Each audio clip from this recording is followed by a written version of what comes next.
All right.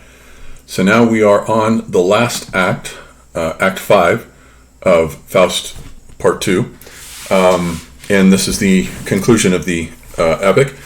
And so now, in a certain way, if we look back at all 5 acts, each one of them sort of emphasizes one of the 4 elements. Act 1, we have fire emphasized, if we remember back to the carnival, and the fire that explodes there at the end of their festivity and nearly catches the emperor on fire. And then, of course, Act 2, water predominates with the classical Walpurgisnacht, which ends in a gigantic celebration of the creative power of water. And then in Act 3, the Helena, air is the element, with Euphorion, who attempts to fly but cannot and plunges to his death. And then Act 4 then brings us back down to the earth, back to the pragmatic world of conflict and war and running a state and all those daily concerns. And so that puts Act 5 in the role of the quintessence, the 5th essence of the elements, which in classical cosmology was the ether that turned the spheres, that the spheres were made up out of. But here, in a way, corresponds to the Jungian transcendent function. This is what Jung calls the central transcendent function, the purpose of which is to unite pairs of opposites. And so the pairs of opposites that need to be united here are love, or eros, on the one hand, and thanatos, or war, death, and conflict on the other. So that's what needs to be united. Now, as this opens up, Act 5 is made up of a series of scenes. The first one is called Open Country. And here, as this painting depicts it, is a story that Goethe has borrowed from Ovid's Metamorphoses about Philemon and Baucis. And the story, as Ovid tells it, is that human beings have declined to a state of godlessness. And so Jove, who is depicted here in red, and then Mercury disguise themselves, and they go for a stroll in the countryside looking for people who aren't godless. And the only people that they can find are this old couple, Philemon and Baucis, living this old rundown shack.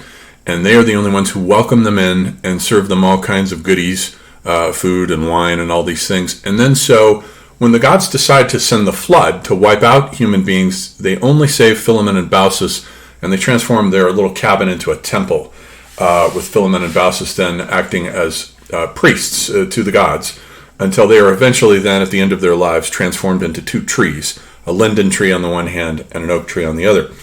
And so now what Goethe has done is as this Act 5 opens up here, he doesn't have the gods. Instead, he has this random wayfarer who wanders in from the countryside, and Philemon and Baucis are there, and they welcome him into their house and feed him. And at this point, what has happened is that Faust's land reclamation project has been a success. He has had Mephisto build a series of dikes and dams to keep the water back, which corresponds, note, to Ovid's flood in his version of the story. The water's just held back. And so they reclaimed all this land, but Faust wants Philemon and Baucis to be moved off the land. These are natives, to be moved off the land into a kind of housing development. And he wants their tree, their linden. They have a linden tree, and he wants it for his throne because he is now ruling in a palace at the center of a city that he has constructed on this land that the emperor has granted to him. And so that's the prologue that opens Act 5. And then it goes to the palace, spacious ornamental gardens, large straight canal. Faust is now in extreme old age. So we could say that he's probably as old as Goethe was when he wrote this in his 80s. Walking about in meditation. His watchman Lynceus, whose name means lynx-eyed because he's watching in all directions. And then Faust comes in, gets a report from Lynceus, and Mephistopheles just happens to be returning with his 3 mighty men, Pugnacious and Tenacious and the other guy. And they have come back from a pirate raid on the seas. And Mephistopheles says, well, we started with 2 ships and we came back with 20. And we've got all kinds of stuff, fish and goods and all kinds of great stuff. So they've been out amorally pillaging on the ocean and bringing stuff back for Faust. And Faust says, I want that linden tree. And he tells Mephistopheles, I want you to take care of this for me. Get rid of Baucis and Philemon. I want them off that land.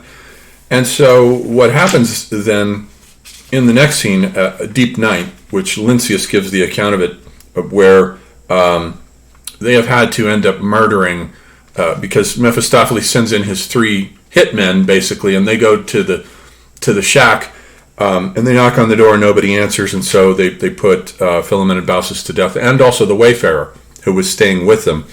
And Faust is outraged by this. He says, so you have turned deaf ears to me. I meant exchange, not robbery. This thoughtless, violent affair, my curse on it, for you to share. And there's a chorus that says, that ancient truth we will recite, give way to force, for might is right. And would you boldly offer strife, then risk your house, estate, and life? So Faust is once again in a bit of a moral quandary here. He is now guilty, once again, as with Gretchen, of bloodshed, and he's going to take it with him to his grave. And so in the next scene, midnight, we get a personification. 4 gray crones come in: want, debt, care, and need. The 3 of them, want, debt, and need, can't get into Faust's house, but Carezorga in German is able to get in through the keyhole, and comes in and talks to Faust, and basically representing conscience and his neglect of care. He has neglected, in his amoral quest for power in building this artificial city, and the amorality in the way that he has treated the old couple, he has some answering to do. And so in the next section, great outer precinct of the palace with torches, then Mephistopheles comes in, and he brings in his, what are called lemurs, not the primate, not the monkey lemurs, but it's spelled Lemures, and they're skeletal creatures who are helpers, who sort of represent Mephistopheles' labor force. And they come in. Just at the end of the previous scene, I neglected to mention that Care, after she left, she had said, taste of it forthwith then, as rife with curse I turn away offended. Man commonly is blind throughout his life. My Faust, be blind then as you end it. So she puts a curse on him, and he becomes blind. Sort of like Tiresias or Oedipus Rex. So he's blind. And now Mephistopheles then in the next scene brings in his lemurs, and they are preparing now to dig Faust's grave. So this is the last scene in which we see Faust here in the middle of Act 5. And Faust comes out. He can't see them because he's blind, but he hears the sound of them digging, and he thinks they're working on his project, his land reclamation project, digging. He has one final speech here, which is rather pathetic. And he says, a chain of marshes lines the hills, befouling all the land retrievement. To drain this stagnant pool of ills would be the crowning last achievement.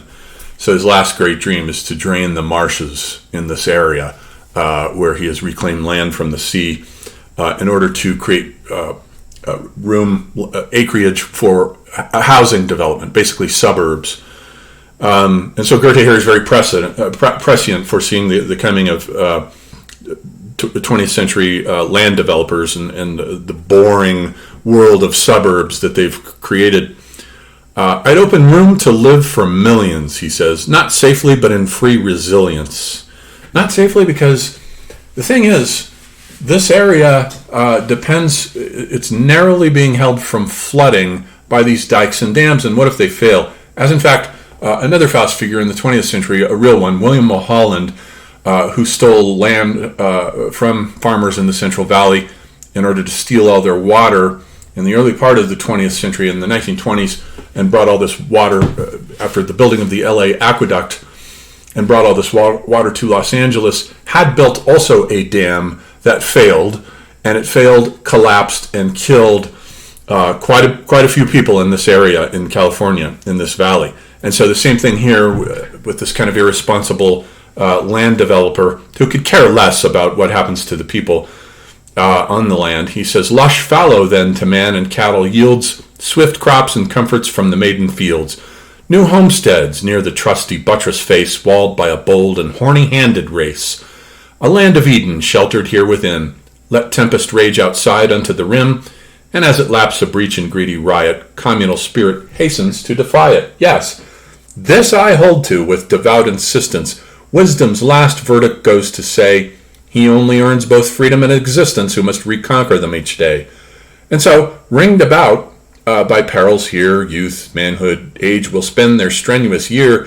Such teeming would I see upon this land, on acres free, among free people stand. I might entreat the fleeting minute, oh, tarry yet, thou art so fair. And so Mephistopheles thinks he's won the wager because Faust has at last reached a moment, an Augenblick, that he would wish, if he could live to see these suburbs built, that he would wish for this to last forever. How pathetic. And in fact, Mephistopheles says so too. Faust dies. He sinks backward. The lemurs grab him. That's his final speech. And Mephistopheles says rather sardonically, no joy could sate him, no delight but cloyed. For changing shapes he lusted to the last. The final moment, worthless, stale, and void. The luckless creature, he would hold it fast. And so, that's worthless, stale, and void. A silly Augenblick that he would wish to last forever. Not Helena, not Gretchen, not God, a fucking housing development. Well, that's where Western civilization has taken us. That's where we're at now, at the end of our Spenglerian Faustian civilization, with its pragmatics and its obsession over money, politics, economics, bread and circuses, and feeding the masses. That's where we're at. And it's pretty pathetic.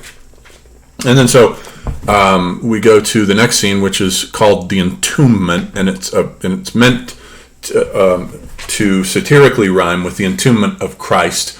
Only here what is going to happen is that Mephistopheles thinks he's won the wager, and so this scene corresponds then to the traditional Faust scene where Faust has reached the end of the bargain, and now Mephistopheles comes back to drag his soul off to hell. So that's what this scene is. Only, and Goethe calls it entombment, and here's Roger van der Weyden's painting of the entombment of Christ. Instead of being put into a tomb, though, Faust will be put into the mouth of hell. So on stage, Goethe will have this sort of the ghastly jaws of hell, as he calls it, open up.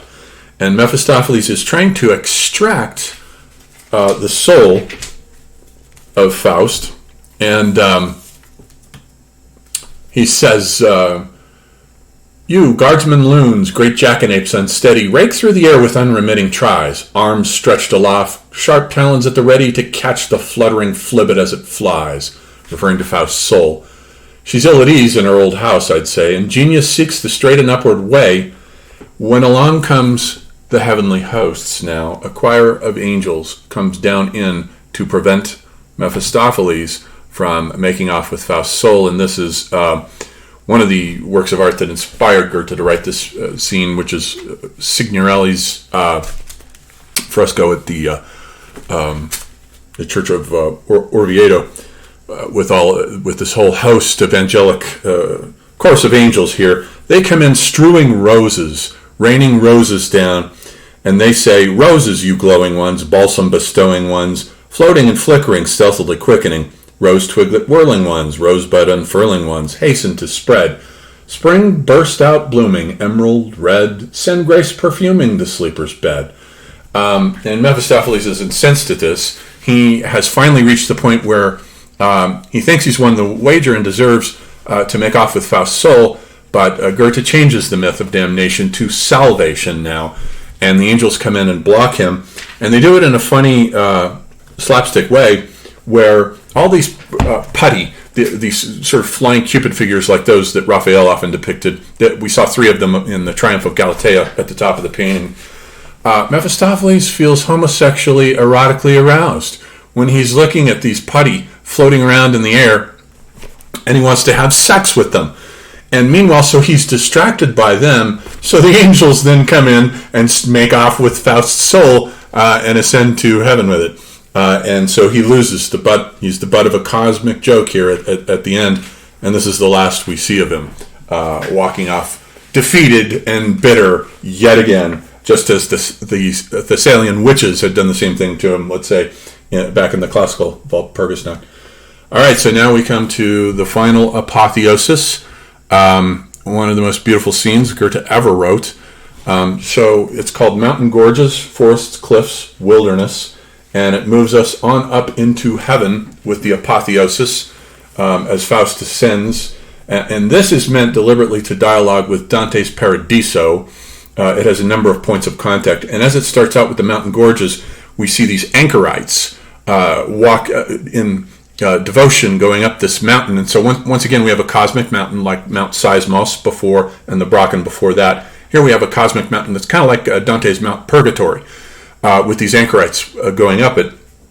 And at first we have 4 anchorites: Pater Ecstaticus, Pater Profundus, Pater Seraphicus, 3 fathers, and then a character named Dr. Marianus. And so now Pater Ecstaticus was a title that was given to St. Anthony, and here he is in Titian's painting of him. There was a certain debt, I think, to Leonardo's painting, Madonna of the Rocks. This is him with his lion, and he's associated with the book because he's the first to translate the Bible into Latin.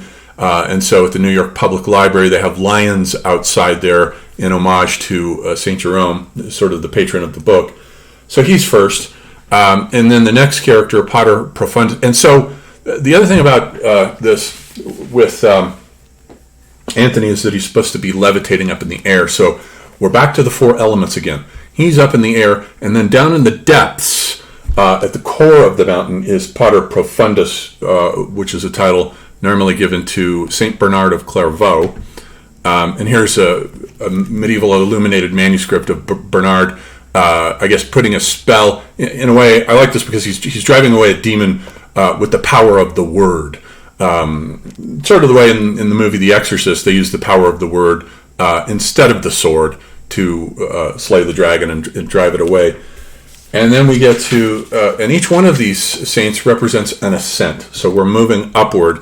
It's also a quaternio, once again, and we're moving upward. So now we have Pater Seraphicus, who is St. Francis of Assisi. Here is Giovanni Bellini's painting of St. Francis out in the desert there. And then there's a chorus of blessed boys who dialogue with him. And then a group of angels then comes in, and they say, "Whoever strives in ceaseless toil, him we may grant redemption." And so they give a reason for why they're saving Faust. It's because he strove. It was the act of trying to find the ultimate, trying to go through all of these earthly experiences to find the Augenblick, the one moment that he would wish that would last forever. Goethe grants him redemption for that. That's the striving of Faustian Western civilization. And then Dr. Marianus comes in, and Marianus is a transformation of the name of a 12th century alchemist, a Middle Eastern alchemist named Morianus. And here in comes Dr. Marianus, and he's in the highest, purest cell. And then he says a prayer to the Virgin Mary that is modeled on St. Bernard's of Clairvaux's prayer to the Virgin Mary that Dante has in his last canto of the Paradiso. So he invokes her. And then in the process of doing so, another group of 4 comes in. And here we have, this is the painting that Goethe saw by an obscure artist, Carlo Cagliari, I think. Goethe saw this painting in which it shows 3 penitent women down on the right-hand corner there with the Virgin Mary up in the air ascending. And here he brings in 3 penitent women plus Gretchen. So we have another quaternio, just as we had the three anchorites plus Dr. Morianus, the alchemist. Now we have the 3 penitent women, starting with Magna Peccatrix, who is taken from Luke. And this is the woman who, in Luke, washed Christ's feet with her tears and then wiped them clean with her hair. And she was forgiven. And then the next one, Mulier Samaritana, is from John, where Christ went to a well and asked this woman there, for a drink. But she was a woman who had gone through 5 husbands and was living with a man with whom she was not married. And then finally, Maria Egyptiaca from the Acts of the Saints was guilty of 17 years of prostitution, and then she had to do penitence for 40 years in the desert. But the point is that they were all forgiven. They were penitent, so they were all forgiven, and they now intercede on behalf of Gretchen's soul. And so then Gretchen comes in, and he calls her una penitentium, else otherwise called Gretchen. And she comes in and prays to the Mater Gloriosa. Now remember that she had prayed to the Mater Dolorosa back in Faust Part 1 in that little chapel right after Faust had gotten her pregnant. And here now she is praying to the Mater Gloriosa on behalf of Faust. And she says, "Incline thou past comparing, thou radiance bearing thy grace upon my happiness. The early cherished, no longer blemished, returns to bliss." Then she goes on, "Mid-spirit choirs fresh life commencing, the novice scarce regains his wit, the heavenly host but dimly sensing. Already he is merged with it. Behold how all terrestrial cumbrance, a worn-out guise cast off at length, in first ethereal adumbrance, he issues forth in youthful strength. Vouchsafe me through new morn to lead him, too bright as yet for him to see." So she wants Faust's attention to follow her upward into the heights, to ascend up into the heavens. And then we have, the closing image would be something probably like this,